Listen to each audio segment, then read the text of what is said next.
I now give the floor to His Excellency Alva Romanus Baptiste, Minister for External Affairs, International Trade, Civil Aviation, and Diaspora Affairs of St. Lucia.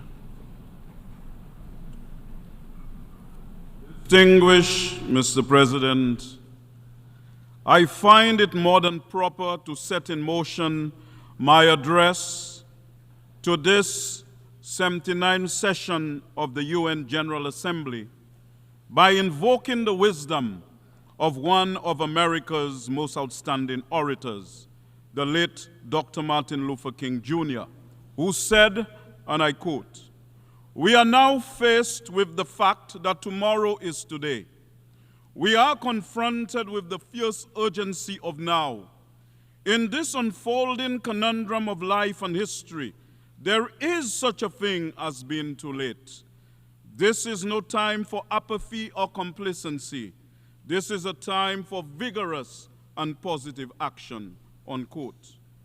Mr. President, over the decades, we, the representatives of small island developing states, have come to this hallowed chamber to state the case for fairer treatment of our developmental needs and our challenges by the international community.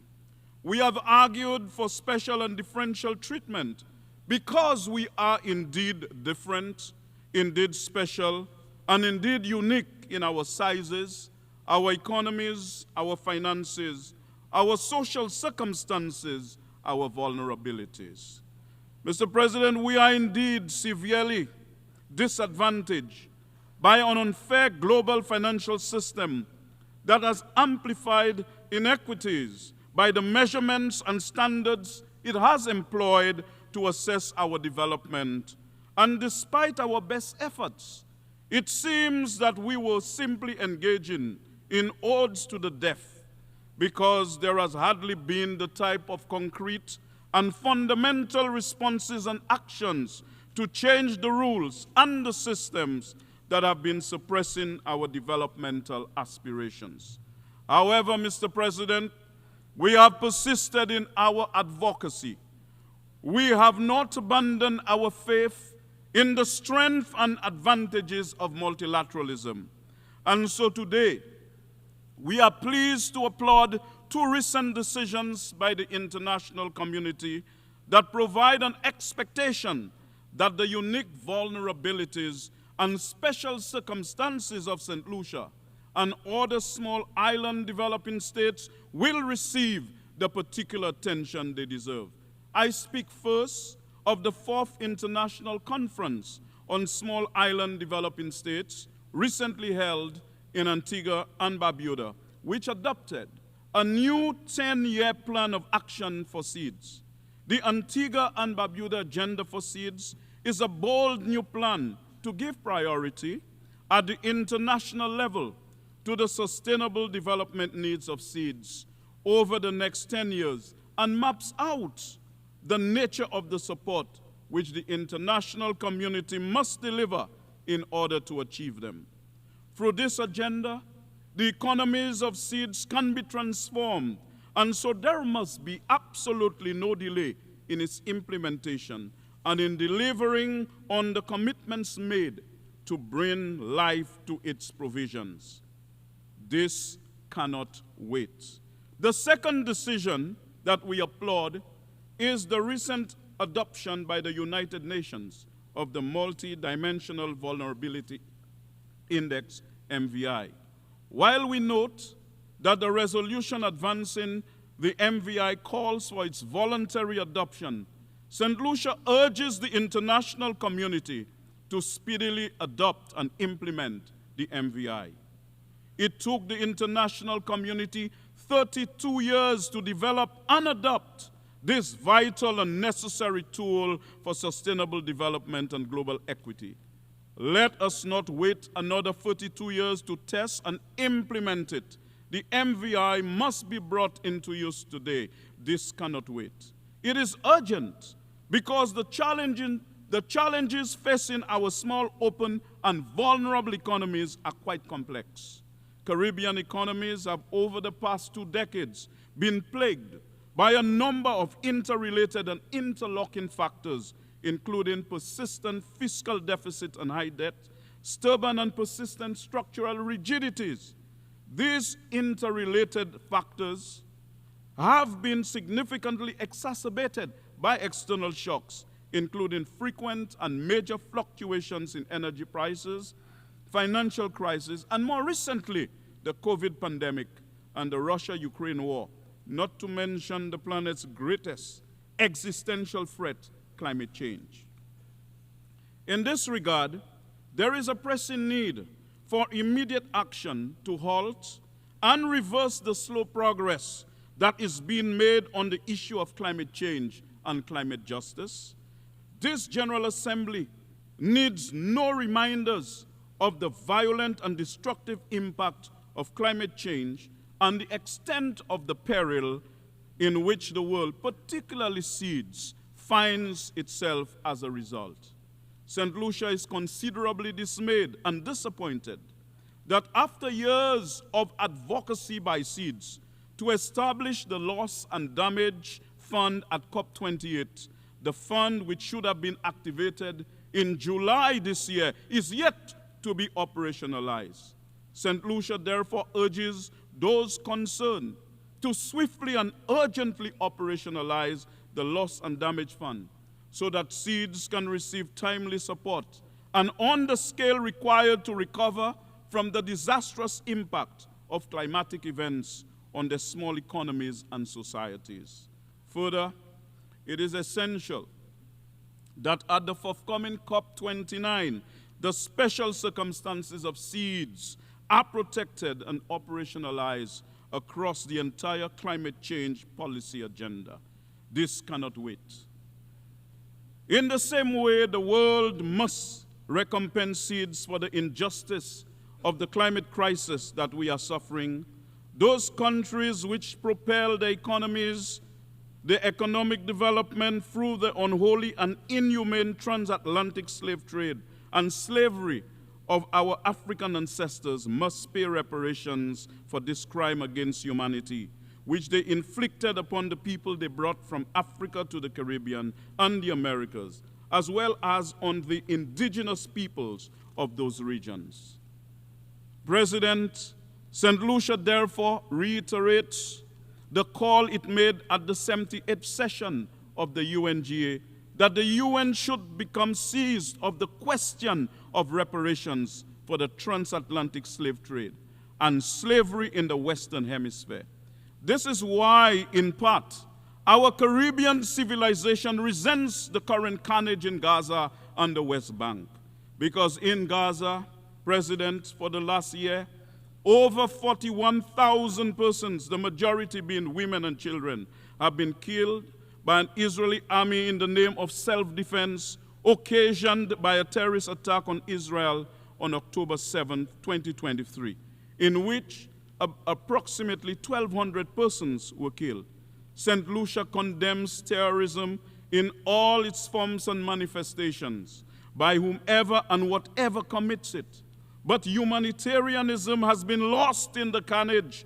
Since October last year, 289 aid workers, including 207 UNRWA team members, have been killed in Gaza.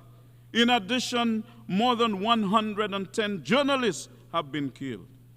President, this war in Palestine, what some have referred to as genocide, whatever it is called, must be brought to an end today. For the world has no future with it and has no appetite for it. President, year in, year out, since its independence, St. Lucia has been calling for the recognition and establishment of a Palestinian state. However, to date, there continues to be needless impediments to this accomplishment. President, I respectfully submit that this unnecessary undermining of Palestinian statehood is, to a large extent, the root cause of the current Israeli-Palestinian conflict. President, Israelis and Palestinians deserve to live side by side in peace. However, peace for Israel must not come at the expense of the Palestinian people, nor can a permanent ceasefire be based on the whims and fancies of Israel. President, it must be predicated upon meaningful and honest negotiations utilizing the tools of diplomacy. Hence, no state should become material accomplices to aggression against the Israeli and Palestinian people. Because the solution is not far-fetched or unreachable. The Palestinians must be allowed to exercise their right to self-determination, to have their own state and full membership of the United Nations, alongside the state of Israel, in accordance with UN resolutions that go back to 181 of 1947 and include Resolution 3246 of 1974, which reaffirm the inherent rights of the Palestinian people to self-determination, national independence, and sovereignty, and the right of the Palestinians to return to their homes and property.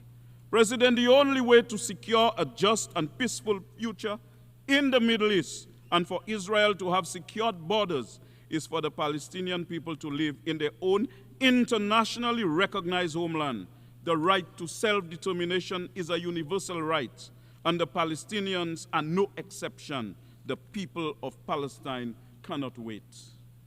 It is this same right which says that the people of Ukraine must be allowed to choose their own destiny, and that Russia must end this unwarranted war against Ukraine and restore and respect the territorial integrity of Ukraine.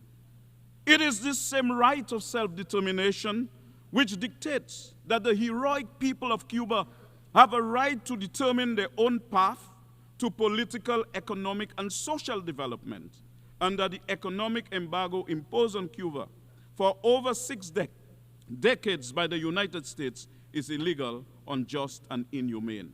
It must be ended forthwith, in accordance with the many resolutions of the UN General Assembly from 1992, which have rejected that embargo totally and overwhelmingly.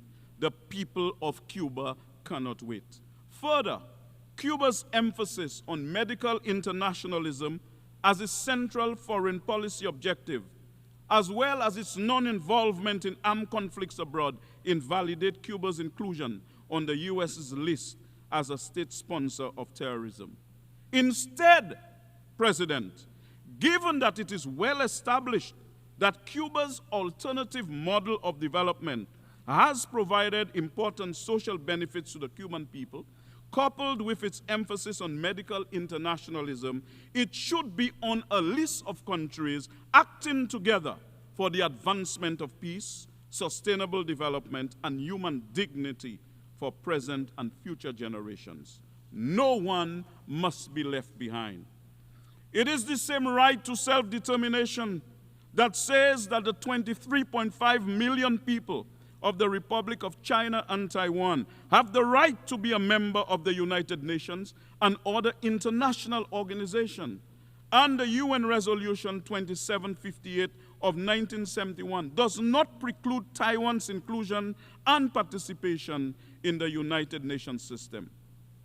We believe that Taiwan, with the 20th largest economy in the world, and with its important role in technological development and world trade, has much to offer from which the international community can benefit. No one must be left behind.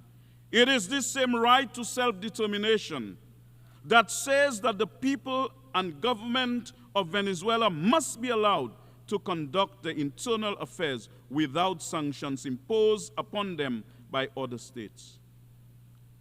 In Haiti, the situation remains unstable and deeply concerning, although some political advances have been registered through the efforts of CARICOM's Eminent Persons Group of 3 former prime ministers. However, the international community has only provided 14% of the resources required for the multilateral security support mission for Haiti. We welcome the announcement from the President of Kenya this week that it will deploy 600 more security forces to Haiti by November, and we thank the government of Kenya for its support of the Haitian people. The funding required for humanitarian assistance in Haiti is also woefully short of its target, We therefore call upon all other countries which had pledged to assist Haiti to urgently and immediately fulfill their commitments to do so. Haiti cannot wait.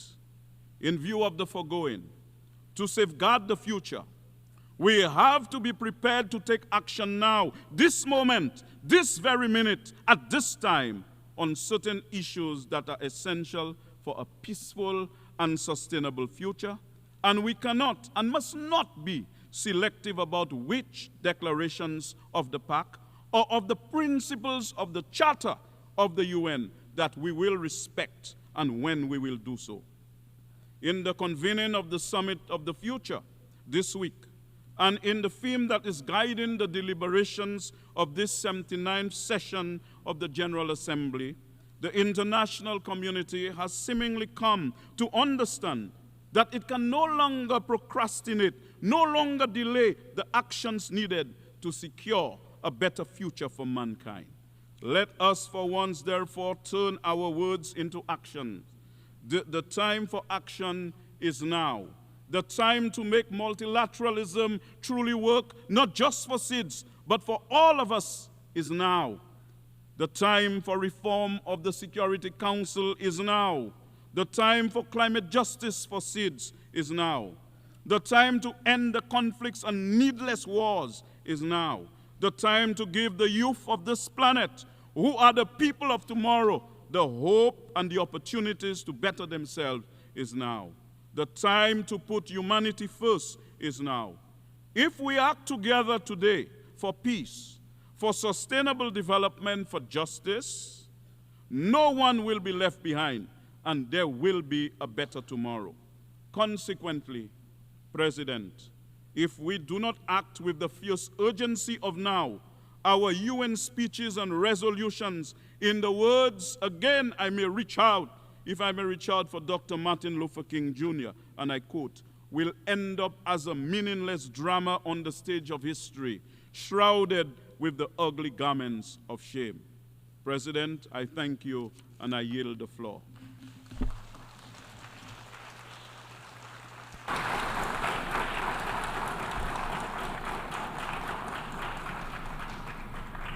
I thank the Minister for External Affairs, International Trade, Civil Aviation, and Diaspora Affairs of St. Lucia.